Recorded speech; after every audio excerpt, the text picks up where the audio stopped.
Hello and welcome back everybody to another series of the daily portion of German. And this is actually the third week in a row that we're dealing with this very interesting story. As you see, it's 31 portion 31. Hermann Hesse says Augustus. And so we're going on from here, and our guest speaker today is Sierra. Sierra, you want to say hello? Hello. Great. So I thought we would, just to give you context for those of you who are just starting off the beginning of this week, with the story. Um, I was going to ask Sierra if she would read portion 30, 3, 4, and 5. That they're not very long at all, just to give you the where we are in the story narrative. So if you'd be willing to do that, you want to just start with that? Sure. Yeah, great. I have come to you, said Lady Elizabeth, to thank you since you have sent to me the good woman. I would also like to pay her once I work again and can earn something. But now I have another concern. The lad must be baptized and should be called Augustus, as his father was called. But I do not know anyone, and I do not know any godfather for him.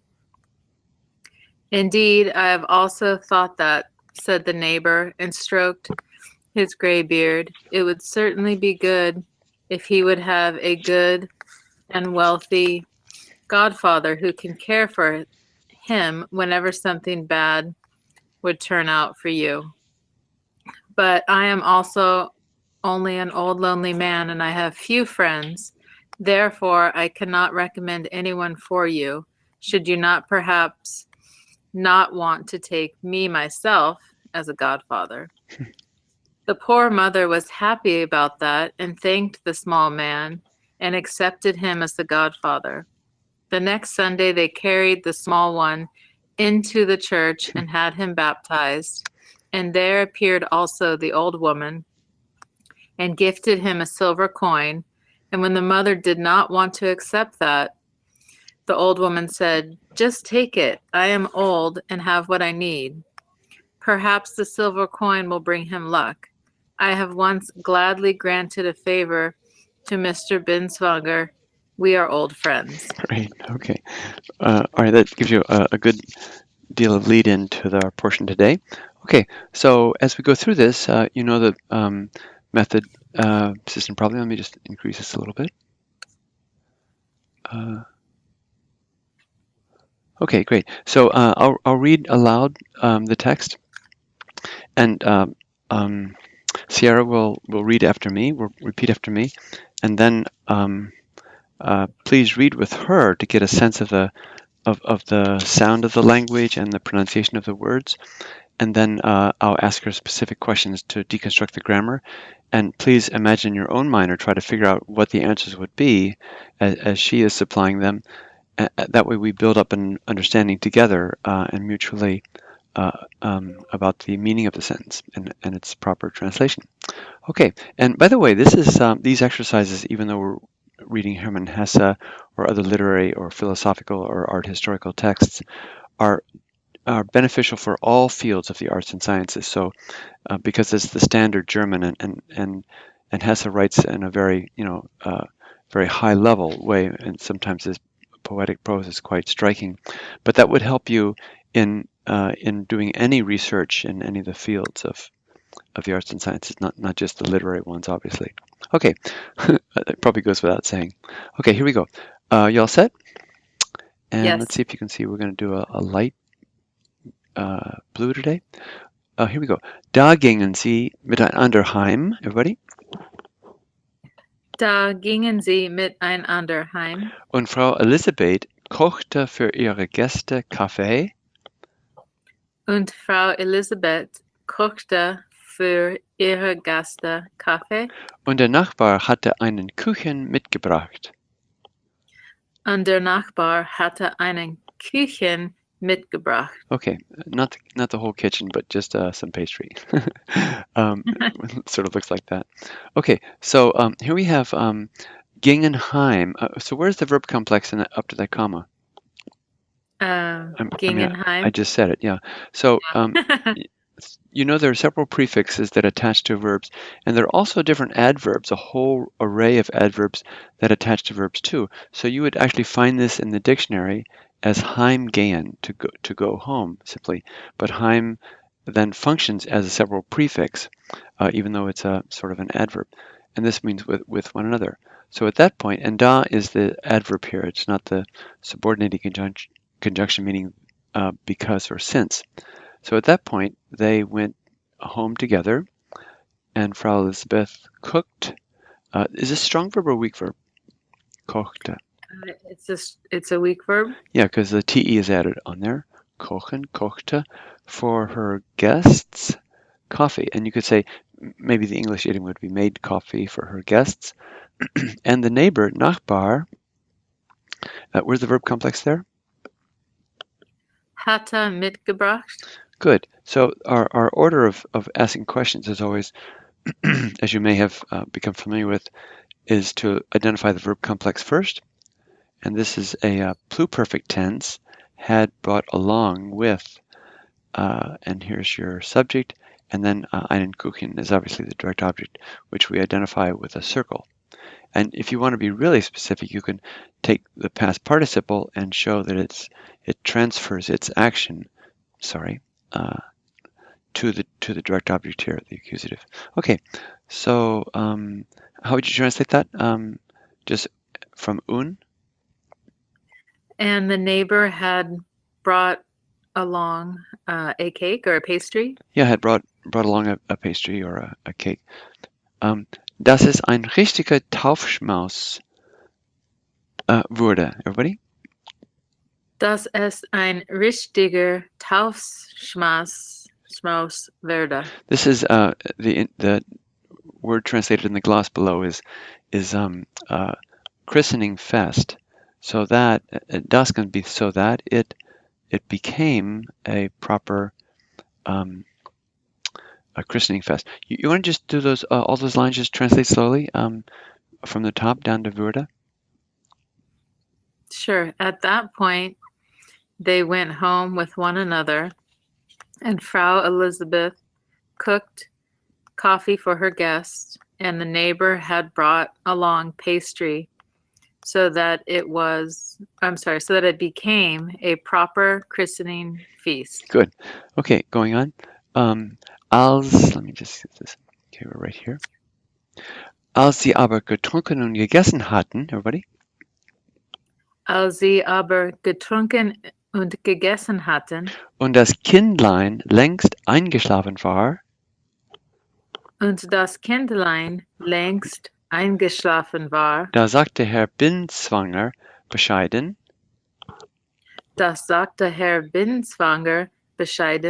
Okay, now what does this als introduce? Independent or a subordinate clause? Subordinate? It does, yeah, because you have here, and the telltale is that the auxiliary helping verb is reversed, comes at the end, comes behind the past participles, getrunken and gegessen. So what I'm boxing here is the complete verb complex here. So with subordinating clauses, as I said, the auxiliary verb either of haben or sein comes at the end, and it doesn't go beyond un, which is a coordinating conjunction connecting two independent clauses. So so in that whole sentence, where's your main verb, the verb of the main clause?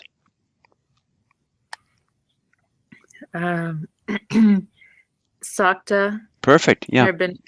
Exactly. Yeah. Yes. That's a little bit tricky because here you have as they, however, and the child had a long time ago fallen asleep. So this is all part of the subordinating conjunction. And when you get into more complicated sentences, one of the main goals of analyzing these sentences is to find the main clause, because all the subordinating clauses, which can come first, are syntactically dependent upon the main sentence. So, da sagte Herr Binswanger bescheiden, and this is modestly. This is actually an adverb, and you'll often find adverbs at the end of clauses, which modify, how he spoke. So at that point, Herr Binswanger said modestly. So you want to do that up to als, just down to the comma here? Just translate. Sure. As they, however, had drunk and eaten, and the little child had long ago fallen asleep, Keep going. Herr Binswager said modestly, Good. Going on. Jetzt bin ich also der Pate des kleinen Augustus. Everybody? Jetzt bin ich also der Pate des kleinen Augustus. You did this also much better than I did. Und, und möchte ihm gern ein Königsschloss und einen Sack voll Goldstücke schenken. Und möchte ihm gern ein Königsschloss und einen Sack voll Goldstücke schenken. Okay, so up to und, where's the verb? Bin. Yeah, just simply been. Good. Let me just erase this earlier. Yeah, so now I am there, therefore also, or thus the godfather of the small Augustus, and then up to here, where's the verb complex?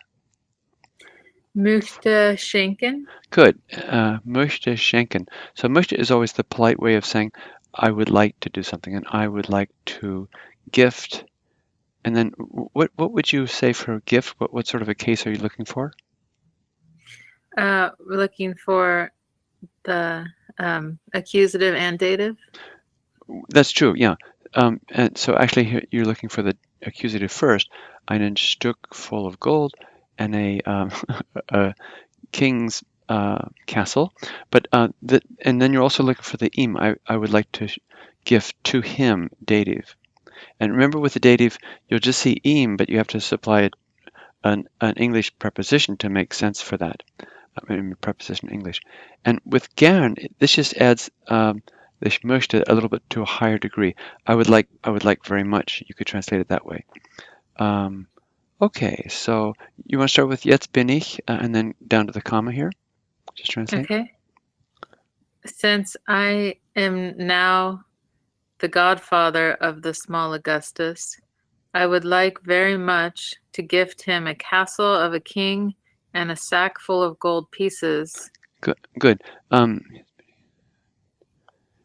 then going on, verb complex after aber. Habe ich, or habe, sorry. And ich is the subject. Where's the direct object? Das. Good. So here's your subject, ich, and das is the direct object. Now, when you have an indeterminate direct object with not a specific antecedent, then das is used just to refer to everything that has been indicated before. So I do not have that, i.e. a king's castle and a sack of gold. I do not have that. Going on, ich kann, then verb complex. Kann legen. Yeah, good. What does that mean? I can lay. Yeah, I can lay or I can place. And direct object is? Direct object is einen Taler. Yeah, a silver coin.